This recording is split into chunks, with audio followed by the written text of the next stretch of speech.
In this video, I'm going to show you how to create WhatsApp link. If you find this useful, please consider leaving a like and subscribing to the channel. Now the link that we are going to create will lead anyone that you share with directly to your chat. So in WhatsApp settings, there is nowhere that you can create that link. So this is what we are going to do. You are going to close WhatsApp.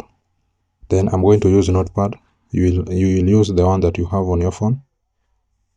Then I'm going to write https, then colon, then enter /, then wa.me, then enter /. Then once you've entered the /, now here you need to enter your phone number, including the country code, but do not start with plus. So you're just going to start with the country code and don't enter plus. So as for me, I'm going to start with my country code. Then I will enter my phone number. Then you can just tap on the tick button on your top right corner to save this link. Then you can now copy the link. Copy. Then go to Google Chrome. Then tap on URL. Then paste the link here. Then press on enter.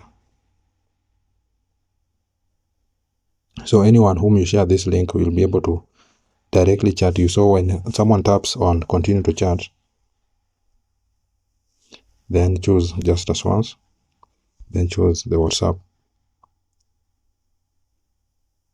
So it will come directly to your WhatsApp chat. And that's simply it, guys. That's how to create WhatsApp link on Android phone. I hope this was useful, and if it was, please consider leaving a like and subscribing to the channel. Thank you for watching and hope to see you in the next one.